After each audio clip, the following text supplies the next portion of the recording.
आज हम लोग जानेंगे जॉइंट्स पेन के बारे में, घुटनों का दर्द के बारे में। ये जॉइंट्स पेन किस प्रकार से होती है, इसकी शुरुआती लक्षण क्या होते हैं और ये क्यों होती है। आज हमारे देश में करीब 10 मिलियन से भी ज़्यादा लोग इस बीमारी से जूझ रहे हैं, जिसमें कि कमर दर्द, घुटनों का दर्द, गर्दन का दर्द, इन सभी दर्द से जूझ रहे हैं।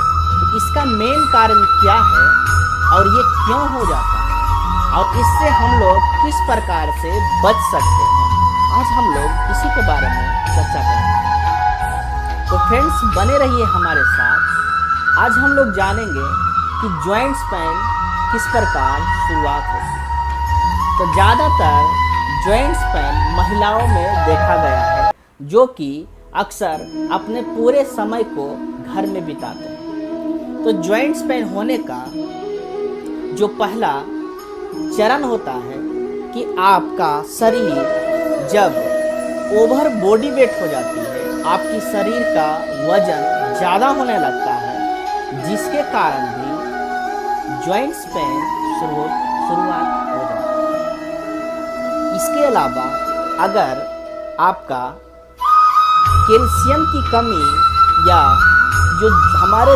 जोड़ों के बीच में एक प्रकार का चिपचिपा पदार्थ होता है, जिसे कि सिनोवियल फ्लूइड कहा जाता है। जब किसी कारण से हमारे जो वहाँ नर्व होते हैं उसमें ब्लड का फ्लो कम हो जाती है और उसके बाद वहाँ जो हमारा सिनोवियल फ्लूइड होता है वो कम होने लगता है, और जिसके कारण आपस में दो हड्डियां टकराने लगती है, जिसके कारण भी जॉइंट्स पेन स्टार्ट हो जाती है। इसके अलावा जब हम अत्यधिक फैटी फूड खाते हैं तो उसके कारण जो हमारा मसल्स होता है उसमें बहुत ज़्यादा फैट जमा होने लगती है, और ये फैट जमा होकर एक ओवर बॉडी वेट ओबेसिटी का रूप ले लेता है, जिसके कारण जो हमारे घुटने होते हैं, जो हमारा फीट होता है, जिसे कि एंगल जॉइंट भी कहते हैं,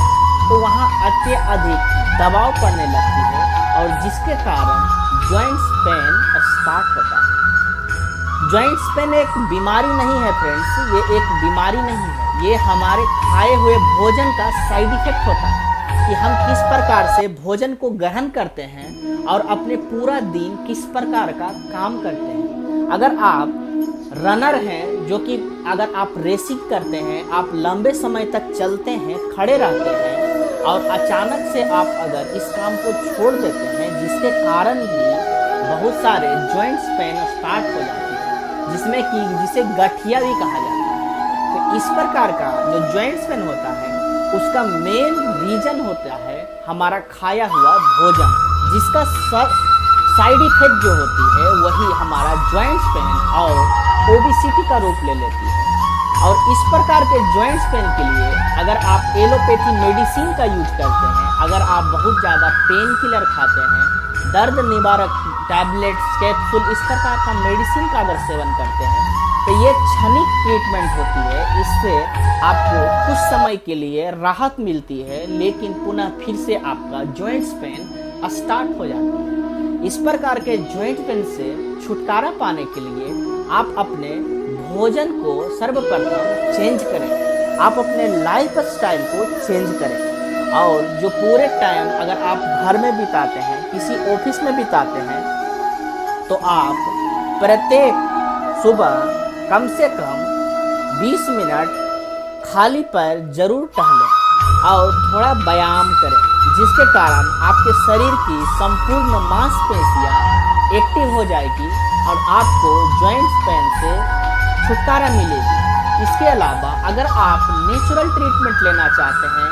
तो आप सुबह सुबह पर डे आप 1 गिलास पानी में शहद मिलाकर पी सकते हैं, जिससे कि आपका बहुत हद तक देखा गया है कि आपका ओवर बॉडी वेट कम होती है। और उसके अलावा 2 लहसुन की कलियां उसे चबाकर गर्म पानी के साथ लेने से दर्द में कमी होती है। इसके अलावा अगर आप रोज जो अदरक होती है और उसके अलावा हल्दी का सेवन ज़्यादा करने से हमारे बॉडी से टॉक्सिन सब्सटेंस जो होते हैं, जो रोग उत्पन्न करने वाले जो सब्सटेंस होते हैं, वो बाहर आ जाते हैं और हमारा शरीर में ग्लेचिंग आ जाती है और जो सिनावियल फ्लूइड जहाँ कमी होती है वो धीरे धीरे रिप्लेस होके वहाँ पूरी होने लगती है।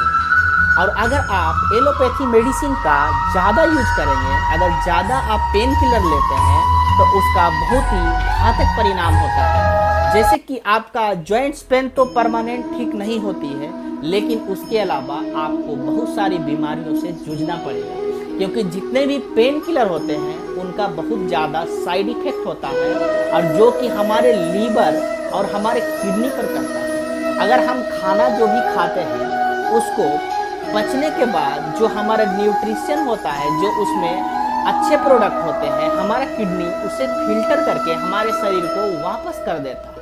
लेकिन अगर हम फैट वाला खाना खाते हैं, अगर जो खाना एनिमल प्रोडक्ट से आता है, अगर इस प्रकार का खाना खाते हैं तो उससे जो हमारा किडनी होती है उस पर बहुत ज़्यादा दबाव पड़ती है और वो फिल्टर करने में असक्षम हो जाती है और जिसके कारण किडनी फेलियर भी हो जाती है। और यही होता है एलोपैथिक मेडिसिन के साथ। अगर बहुत ज़्यादा आप एलोपैथिक मेडिसिन का यूज करते हैं तो हमारा जो शरीर होता है उसमें एक प्रकार का जो गार्ड होता है, वो गार्ड का काम हमारा लीवर करता है। किसी भी बाहर से आया हुआ प्रोडक्ट जो कि फैक्ट्री में बना हुआ है, जो कि नेचुरल नहीं होता है, उसे रोकने के लिए हमारा लीवर अपने आप को आगे करता है, उसे रोकता है। अगर हम 500 mg का कोई मेडिसिन लेते हैं तो हमारे बॉडी में सिर्फ 250 mg ही काम कर पाती है और जो हमारा लीवर होता है वो धीरे धीरे वो अपने जो स्टेमिना होती है, जो मेडिसिन को ब्रेक करने की, वो अपने आप बढ़ाने लगती है। और एक समय ऐसा होता है कि आपको कोई भी मेडिसिन काम नहीं करने लगती है, रेजिस्टेंस कर जाती है, जिसे कि मेडिसिन रेजिस्टेंस भी कहते हैं। अगर बहुत लॉन्ग टाइम तक आप एंटीबायोटिक का यूज करते हैं तो आपको शुरुआती टाइम में या आप किसी भी तरह का मेडिसिन लेते हैं, चाहे हाई ब्लड प्रेशर का मेडिसिन, चाहे हाई शुगर का मेडिसिन, कुछ समय के बाद आप देखे होंगे कि आपका डॉक्टर आपके मेडिसिन का वैल्यू को बढ़ा देता है। जैसे कि आप अगर हाई बीपी का मेडिसिन लेते हैं, स्टार्टिंग में अगर आपको 5 mg का मेडिसिन चलता है, बाद में आपके डॉक्टर आपको 10 mg का मेडिसिन रिकमेंड करता है। तो इससे ये पता चलता है कि हमारे लीवर पे हमेशा लोड बढ़ते जाती है, जिसके कारण मल्टीपल ऑर्गन फेल होने की चांस रहती है और हमारा बीमारी ज्यों के त्यों रहता है, वो ठीक नहीं होती है। सिर्फ एलोपैथिक मेडिसिन उसे दबा देती है। तो अगर आप जॉइंट्स पेन या किसी भी प्रकार का रोग से छुटकारा चाहते हैं तो आप अपने भोजन को कृपया चेंज करें।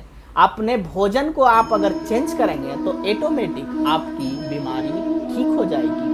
एलोपैथिक मेडिसिन का यूज सिर्फ एक्यूट डिजीज में होता है। अगर आपको क्रोनिक डिजीज है, अगर बहुत लंबे समय से चल रही है, तो एलोपैथिक मेडिसिन का सेवन कम से कम करें। अगर आपको बहुत ज़्यादा दर्द हो रही है, असहनीय दर्द हो रही है, तभी आप एलोपैथी मेडिसिन का यूज करें, नहीं तो आप आयुर्वेदिक मेडिसिन का यूज कर सकते हैं। अपना डाइट को चेंज करके अपने आप को ठीक कर सकते हैं, योगा करके ठीक कर सकते हैं। इस प्रकार से आप किसी भी बीमारी से अपने आप को ठीक कर सकते हैं, क्योंकि सभी बीमारी का जड़ हमारा भोजन ही होता है। आप जानते होंगे कि हमारे पास बहुत सारे जानवर होते हैं, जैसे कि गाय, बकरी, बहुत सारे, लेकिन उनको कभी भी कैल्शियम की कमी नहीं होती है, उसको कभी भी मिनरल्स की कमी नहीं होती। जबकि इंसान को कैल्शियम की कमी क्यों हो जाती है, इंसान को मिनरल्स की कमी क्यों हो जाती है? क्योंकि हम उस प्रकार का भोजन नहीं करते हैं, इसीलिए हमारे पास कैल्शियम की कमी हो जाती है। और जिसके बदले में जो मॉडर्न मेडिसिन है, जो मॉडर्न हमारा लाइफ स्टाइल है, आप भोजन को ना करके आप बहुत सारे सप्लीमेंट लेना शुरू करते हैं और जिसका बहुत ज़्यादा दुष्प्रभाव होता है, बहुत ज़्यादा साइड इफेक्ट होता है। बहुत सारे मेडिसिन मिलते हैं जो कि अंग्रेजी दवाखाना में उपलब्ध होती है, कैल्शियम की टैबलेट, विटामिन की टैबलेट, लेकिन वो हमारे स्वास्थ्य के लिए हानिकारक होती है। जबकि आप अगर रिच फूड खाते हैं तो उसमें बहुत सारे विटामिन होते हैं। अगर आप दाल खाते हैं उसमें बहुत सारा विटामिन होता है। अगर आप ग्रीन वेजिटेबल खाते हैं उसमें मिक्स्ड सारा कुछ आपके शरीर को मिल जाएगी। फिर भी आप लोग मेडिसिन को रिकमेंड करते हैं। तो कृपया आप मेडिसिन को बंद करके अपने भोजन को अच्छे से खाएंगे तो आप अपने सारे बीमारी से जड़ से छुटकारा पा जाएंगे। अन्यथा आप एलोपैथी मेडिसिन यूज करते हैं तो उसका बहुत ही बुरा प्रभाव हो सकता है। आप जानते होंगे कि ज़्यादातर पेशेंट जो होते हैं वो ट्रीटमेंट के दौरान डेथ कर जाते हैं, वो हॉस्पिटल में डेथ कर जाते हैं। जबकि घर में बहुत देखा गया है कि जो रूरल एरिया होता है, जो ग्रामीण क्षेत्र होते हैं, वहाँ पे बीमारी कम होती है, जबकि शहरों में बीमारियाँ ज़्यादा होती हैं। क्योंकि गांव के लोग अपने घर में बनाए हुए फूड को खाते हैं और जो शहर के लोग होते हैं वो डिब्बा बंद फैक्ट्री का फूड ही खाते हैं, जिसके कारण शहर के लोग ज़्यादा बीमार होते हैं। तो आप लोग आज जान गए कि किस प्रकार से बीमारी हमारे शरीर में आ रही है। और एलोपैथिक मेडिसिन जो होती है इसकी मेन यूज इसेंशियल यूज होती है। अगर आपको बहुत ज़्यादा ज़रूरत है तभी आप एलोपैथिक मेडिसिन का यूज करें, अन्यथा आप आयुर्वेदिक मेडिसिन का यूज करें। अपने फूड सप्लीमेंट को चेंज करें और स्वस्थ रहें। आज के लिए इतना ही। और हमारा वीडियो अच्छा लगे तो लाइक कर दें, चैनल पे नए हैं तो सब्सक्राइब कर दें। और आज के लिए धन्यवाद।